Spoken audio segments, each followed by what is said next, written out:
माता दी दोस्तों, आप सभी का मेरे चैनल पर स्वागत है। कैसे हैं आप सब? आई होप आप सब बहुत अच्छे हो। माता रानी कृपा आप सब पर बनी रहे। सो दोस्तों, अभी का जो वीडियो है ये मैं रात के 12 बजे शूट कर रही हूँ। जी हाँ, 12 बजने में सिर्फ और सिर्फ मैं आपको बता देती हूँ 3 मिनट ही बाकी हैं। ठीक है, तो ये रात के 12 बजे मैं शूट कर रही हूँ वीडियो, इसलिए क्योंकि आप लोगों को बहुत बहुत धन्यवाद कि आप लोगों ने कमेंट किया, बहुत सारी चीज़ें पूछी हैं और वो उनका मैंने जवाब तो दिया है। लेकिन मैंने सोचा ये बहुत सारे लोगों का यही क्वेश्चन होगा, सो इसलिए मैंने सोचा इसके लिए एक वीडियो मैं बना ही लेती हूँ और मैं आप लोगों के सवाल जो हैं वो पढ़ते भी जाऊँगी और उसका आंसर भी देती जाऊँगी। ठीक है, और प्लीज़ वीडियो ध्यान से वॉच करिएगा। और इसमें मैं आपको पूजा पाठ कैसे करनी है थोड़ा उसके बारे में भी बता देती हूँ, और दिवाली की पूजा के लिए जो शुभ मुहूर्त है वो भी मैं आपको बता देती हूँ। सो प्लीज़ आप वीडियो के एंड तक बने रहिएगा, वीडियो को बिल्कुल स्किप मत करिएगा, बहुत ध्यान से सुनिएगा। ठीक है, तो सबसे पहले मैं आपको बता देती हूँ कि 31 अक्टूबर 2024 को दिवाली दिन है, गुरुवार, उसी दिन दिवाली मनानी है। पूजा का जो शुभ मुहूर्त है, जैसे जिसको सुबह पूजा करनी है ऑफिस में, फैक्ट्री में, वो 12:04 से लेकर 1:27 तक पूजा कर सकते हैं। ठीक है, उसके बाद जो पूजा करने का शाम का समय का शुभ मुहूर्त है वो है शाम को 5:36 से लेकर 7:15 तक। ठीक है, प्रदोष काल की पूजा जो है वो 4:51 से शुरू हो जाएगी और 6:21 तक रहेगी। इसके बाद आपको स्थिर लग्न में पूजा करनी है तो 6:23 से लेकर 8:19 तक 8:19 तक आप पूजा कर सकते हैं रात्रि में।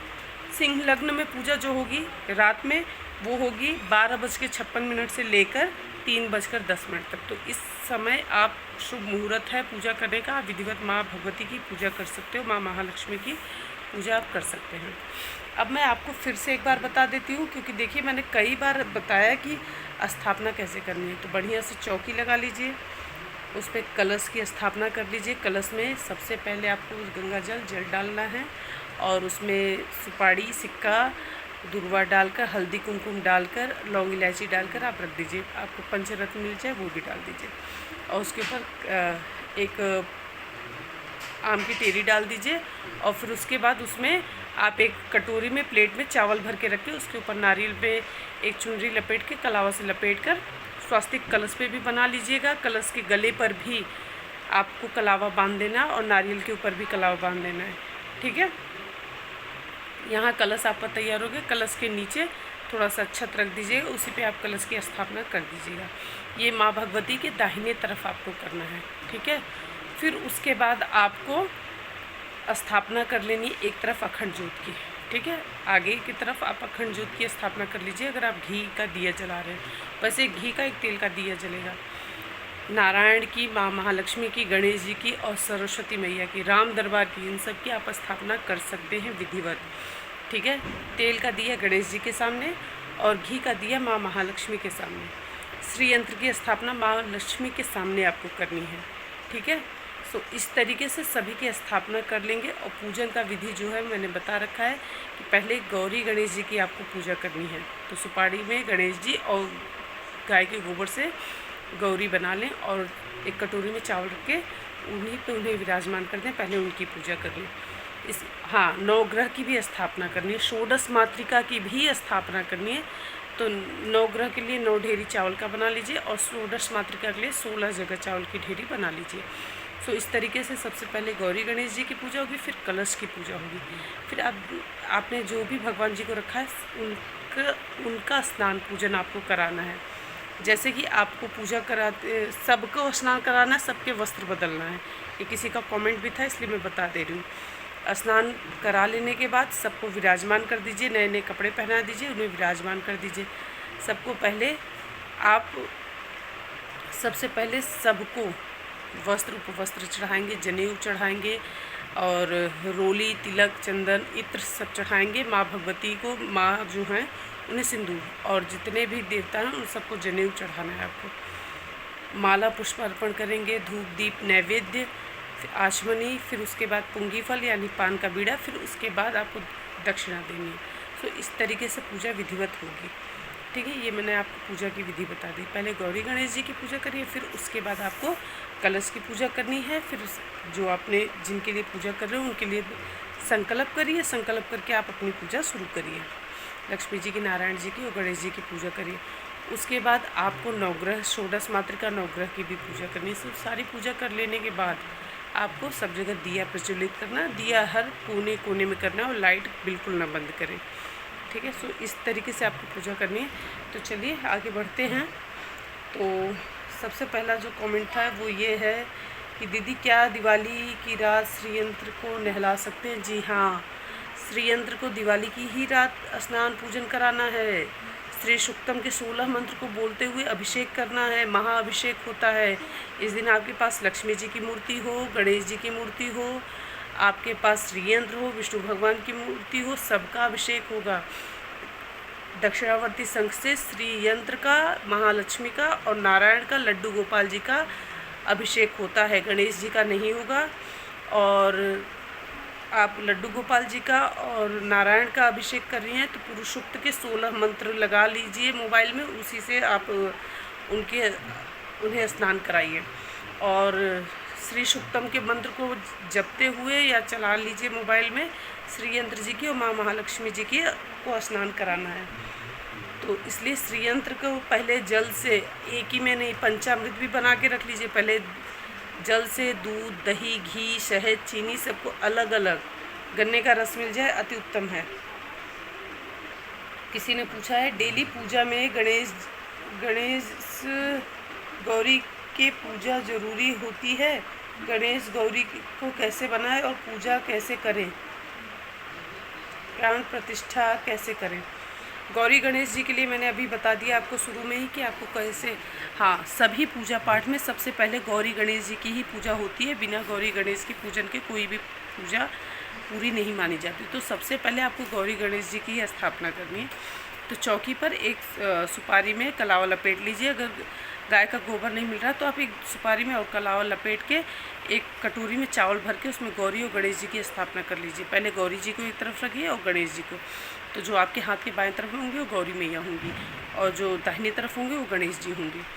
और उनकी पूजा वैसे ही करनी है। हाथ में अक्षत पुष्प लेके ध्यान करना है, आवाहन करना है, इसलिए आप पूजा कर रहे हैं वो बताना है। फिर उसके बाद आप जल से उन्हें एक एक बूंद पंचामृत उनके ऊपर डाल दीजिए, फिर जल डाल दीजिए, फिर कलावा चढ़ा दीजिए, इत्र चढ़ा दीजिए, जनेऊ समर्पित कर दीजिए, माँ गौरी को सिंदूर चढ़ा दीजिए, माला पुष्प चढ़ाइए, दुर्वा चढ़ाइए। तो इस प्रकार से धूप दीप नैवेद्य दिखाते हुए पूजा करनी है। ऐसे ही प्राण प्रतिष्ठा होती है। और अब आगे, घर में चल प्राण प्रतिष्ठा करना चाहिए या अचल? घर में मूर्ति या यंत्र के प्राण प्रतिष्ठा करने का मंत्र। ओके, प्राण प्रतिष्ठा करने का आप एक पुस्तक है जिसमें नित्य पूजा कर्म करके है, आप वो पुस्तक ले लीजिए। उसमें प्राण प्रतिष्ठा करने का मंत्र है। जैसे मंदिरों में होता है वो प्राण प्रतिष्ठा एकदम सटीक की जाती है। उसमें उस किताब में बहुत सिंपल सा मंत्र दिया है। आप वो पढ़ते हुए आप मंत्र को जप सकते हैं। और प्राण प्रतिष्ठा करने के लिए, जैसे घर में आप प्राण प्रतिष्ठा करते हैं तो चल ही करना चाहिए, अचल नहीं होती। अचल मंदिरों में होती है, क्योंकि मूर्ति को आप डेली स्नान पूजन कराएंगे तो अचल नहीं, चल प्रतिष्ठा ही होती है। और श्रीयंत्र की तो आपको स्पेशली चल प्रतिष्ठा ही करनी पड़ेगी, क्योंकि पर डे स्नान पूजन होता है उनका। पर डे दूध से, दही से अभिषेक कराया जाता है दक्षिणावर्ती शंख द्वारा, ठीक है। तो आप, और नहीं आपको कोई मंत्र आता तो आप जैसे अभिषेक कर रहे हैं माँ महालक्ष्मी का या श्रीयंत्र जी का, तो श्री सुक्तम के मंत्र को बोलते हुए आप अभिषेक कर सकते हैं। बाकी वो पुस्तक है, मैं आपको गीता प्रेस गोरखपुर की, वो आपको इजीली मिल जाएगी। उसमें हर एक चीज़ दिया हुआ है, तो उसमें से आप पढ़ के बहुत अच्छे से, अगर आपकी संस्कृत बहुत अच्छी है तो आप अच्छे से पढ़ के स्थापना कर सकते हैं। करवे में चावल रख कर उसके ऊपर सुपारी के गणेश गौरी या सुपारी के गौरी माता को स्थापित करने का कोई खास पूजा, जैसे नवरात्रि में डेली पूजा में भी गणेश गौरी के पूजा ज़रूरी है। तो गणेश गौरी की पूजा कैसे करें, मैंने आपको बता दिया गौरी गणेश जी की पूजा कैसे करनी है, किस प्रकार से करनी है। और हाँ, उनकी स्थापना बहुत ज़रूरी होती है, बहुत ज़रूरी है। और उनकी पूजा का विधि मैंने बता दिया। गणेश जी के मूर्ति में मूषक का चेहरा लक्ष्मी जी की तरफ है होना चाहिए, ये या पूँछ होनी चाहिए जी। उनका कहने का मतलब है गणेश जी और गौरी मैया लक्ष्मी मैया रखें तो मूषक किधर होना चाहिए। जैसे कि लक्ष्मी गणेश जी की मूर्ति का फेस वेस्ट तरफ है तो गणेश जी का मूषक का फेस किस तरफ होना चाहिए। जैसे गणेश जी का आपके बाएं हाथ की तरफ माँ लक्ष्मी है, दाहिने हाथ की तरफ गणेश जी हैं, ठीक है। तो गणेश जी का मूषक हमेशा उनके बाएं से होता है, ठीक है, उनके बाएं तरफ से होता है। कई बार दाहिने तरफ से भी होता है, या तो मूषक का थोड़ा सा फेस गणेश जी की तरफ, अगर दाहिने तरफ से होगा गणेश जी के दाहिने तरफ से, यानी आपके बाएं हाथ की तरफ से अगर मूषक होगा तो हल्का सा टेढ़ा होगा, जो गणेश जी के सामने यूँ मुख करके बैठा होगा, हाथ जोड़ के बैठा होगा ऐसे फेस करके, या तो इधर से होगा तो ऐसे फेस किया होगा, या तो फिर सामने को जिधर को गणेश जी का मुख होगा उधर ही। तो इसलिए कोई फ़र्क नहीं पड़ता, मूर्ति में मूषक का होना ज़रूरी है। उसका फेस किधर को भी रहे कोई दिक्कत नहीं है उससे, ठीक है, उससे कोई भी प्रॉब्लम नहीं है। दिवाली में लक्ष्मी गणेश की कैसी मूर्ति रखें। गणेश जी की मूर्ति में मूषक होना ज़रूरी, जी हाँ, बहुत ज़रूरी है। उनके गणेश जी की मूर्ति में मूषक का होना अति आवश्यक होता है। और लक्ष्मी गणेश जी की कैसी मूर्ति रखें, बैठी हुई मुद्रा में लक्ष्मी जी की और गणेश जी की हमेशा मूर्ति लें। कोशिश करें उनका पैर न दिख रहा हो, कमल के आसन पे विराजमान हो, माँ महालक्ष्मी के हाथ में आशीर्वाद देने की पोजीशन भी हो, और अपने हाथों द्वारा कलश ली हो या उनके हाथ से सिक्के गिर रहे हो, इस प्रकार की मूर्ति आपको लेनी चाहिए। लक्ष्मी गणेश जी की एक साथ सटी हुई फ़ोटो न लें या मूर्ति न लें जिसमें दोनों जन सटे हुए, ऐसा बिल्कुल भी नहीं लेना है आपको। ऐसी मूर्ति बिल्कुल भी नहीं लेनी है। तो मैंने कहा सबको बता दूं, क्योंकि इन सब पे मैंने रिप्लाई तो किया है, बट फिर भी कई सारी चीज़ें होती हैं ना कि हम नहीं बता पाते हैं।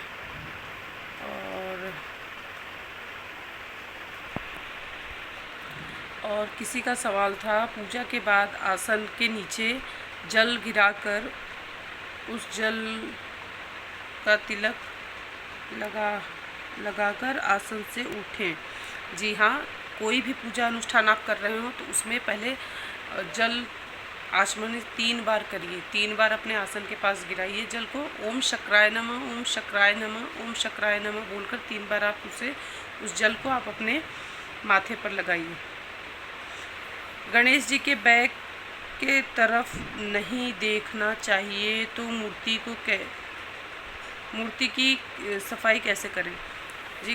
पीठ के दर्शन नहीं करने चाहिए, दर्शन नहीं होने चाहिए। गणेश जी को कभी भी बैक साइड से उनके दर्शन नहीं करने चाहिए, क्योंकि पीठ पे कहते हैं उनकी दरिद्रता का निवास होता है। तो हम स्नान पूजन कराते समय आप उठा के उनकी पीठ की तरफ क्यों देख रहे हैं। आप पीछे से अच्छे से पोंछ दीजिए, अच्छे से साफ़ कर दीजिए, ठीक है। आपको पीठ पे बाकायदा उन्हें ऐसे रगड़ने की ज़रूरत नहीं। आप सिंपल अपने सामने को भी ऐसे लेके, मेरे भी पास मूर्ति है, पीठ पे मेरी कभी नज़र नहीं गई। सो इस तरीके से आप सफाई करिए कि आपकी नज़र भी न जाए। आप पीछे बैक साइड में अच्छे से उन्हें साफ़ कर सकते हैं। एक घर में 2 श्रीयंत्र रख सकते हैं, जैसे कि एक पारद का और एक स्फटिक का। देखिए, एक ही जगह शायद 2 श्रीयंत्र नहीं रखते, मुझे जहाँ तक पता है 2 श्रीयंत्र नहीं रखना चाहिए। एक आप तिजोरी में रख सकते हैं, एक ऑफिस में रख सकते हैं, पूजा स्थान पर एक ही रखिए। शंख भी जैसे 2 शंख अलग अलग रख सकते हैं, लेकिन दक्षिणावर्ती शंख एक ही जैसा नहीं रख सकते। बाकी यंत्र आप रख सकते हैं, ठीक है। पूजा में सुपारी का फेस ऊपर का या नीचे का रखें। पूजा में सुपारी का फेस, सुपारी सिंपल सी होती है, उस देखेंगे जो उभरा हुआ भाग होता है वो ऊपर की तरफ रहेगा, और नीचे से थोड़ा सा चपटा सा होता है तो वो नीचे की तरफ होता है। इस चीज़ का ध्यान रखिएगा, क्योंकि वो नीचे की तरफ होता है। और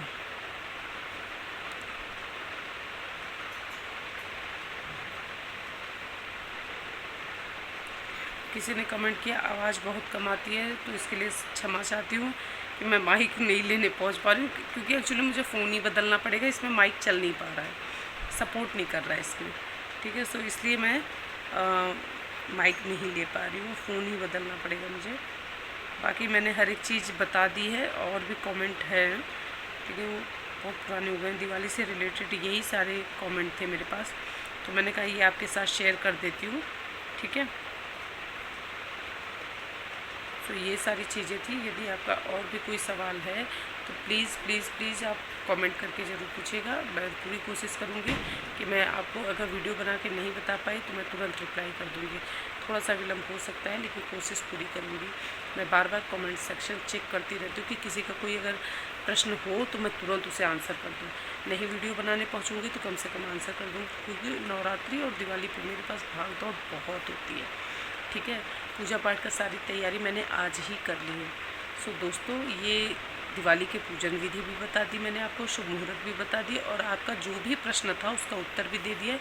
आशा करती हूँ ये वीडियो आपको ज़रूर पसंद आया होगा। वीडियो पसंद आए लाइक करिए, शेयर करिए, चैनल पर नए सब्सक्राइब जरूर करिएगा, बेल आइकन प्रेस करिएगा, दोस्तों के साथ शेयर करना बिल्कुल ना भूलें। आपका कोई भी कमेंट हो तो प्लीज़ थोड़ा जल्दी कमेंट करके पूछ लीजिएगा। मैं पूरी कोशिश करूँगी कि आपको जल्द से जल्द इसका आंसर दे दूँ, ठीक है। मैं मिलूँगी आपसे नेक्स्ट वीडियो में, तब तक के लिए जय माता दी, और सभी मेरे यूट्यूब के परिवार को हैप्पी हैप्पी हैप्पी दिवाली, क्योंकि 12:15 हो गए हैं। सो सबको happy Diwali, happy Diwali, happy Diwali, happy Diwali.